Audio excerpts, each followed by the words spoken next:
Outro recurso bastante interessante, e aí também muito voltado para a lógica de programação, porque você vai ter isso em qualquer linguagem de programação, que são as estruturas de repetição. O que são essas estruturas de repetições?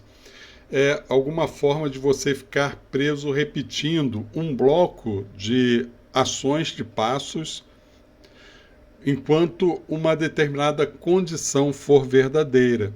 Então imagine o seguinte, que eu peguei um arquivo Excel e ele tem 100 linhas. E eu preciso dar entrada nessas 100 linhas dentro de uma outra aplicação web, qualquer um formulário. Vão ser exatamente os mesmos passos que eu vou ter que realizar 100 vezes ou 200 vezes, não importa a quantidade de linhas que tenha nessa planilha Excel.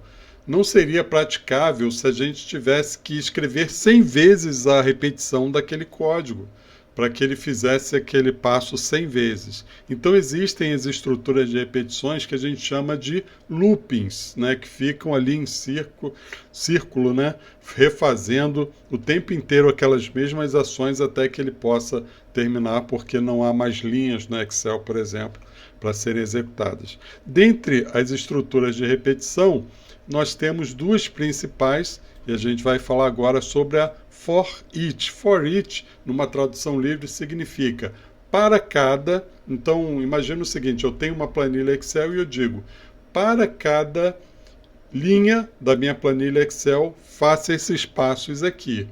Então, vamos imaginar que, independente de ser uma planilha Excel, se foram dados que eu peguei numa tabela na web, se foram dados que eu busquei de um banco de dados qualquer, ou se é uma lista mesmo que eu peguei num arquivo de texto, ou uma lista que eu criei manualmente, não importa, mas uma coisa é fundamental, que eu consiga percorrer cada um dos itens daquela lista para que eu faça uma determinada ação. Então nós vamos fazer o seguinte aqui, como a gente ainda não viu aqui a estrutura de lista, nós vamos utilizar uma assign e a gente vai criar uma lista. Eu vou chamar essa variável de lista mesmo, para ficar bem simples. E entre chaves aqui eu vou colocar, por exemplo, Alex. Como é um texto, eu estou colocando aqui entre aspas. A vírgula significa que eu vou para o próximo item da minha lista. O próximo item vai ser, por exemplo, Pedro. Próximo item vai ser João, próximo item vai ser Viviane e assim por diante. Então eu tenho aqui 4 itens em que eu vou querer que o meu robô interage e faça o mesmo procedimento. Digamos que esse procedimento, a gente vai fazer ele de uma maneira muito simples, seja imprimir cada um desses nomes. Então, como eu utilizo a for each? Eu uso exatamente aqui no in o nome dessa minha variável onde eu tenho uma lista.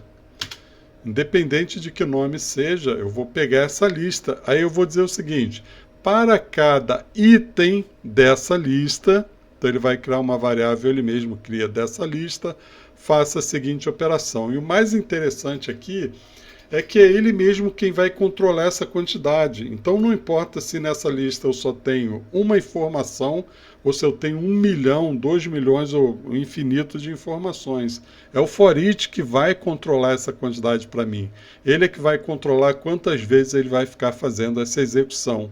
Então eu vou pegar aqui, por exemplo, uma print novamente e vou pedir que ele me mostre exatamente o item específico que ele está nesse momento. Então, para cada item que tiver aqui, ele vai imprimir para mim essa informação. Vou mandar executar aqui, ó. Ele fez na primeira vez. Ele pegou Alex, na segunda Pedro, depois João, depois Viviane. Então ele ficou fazendo aqui cada um desses passos aqui. Se isso fosse uma planilha com várias colunas, até a gente conseguiria trabalhar também sem nenhum problema, trabalhando aqui com o for each.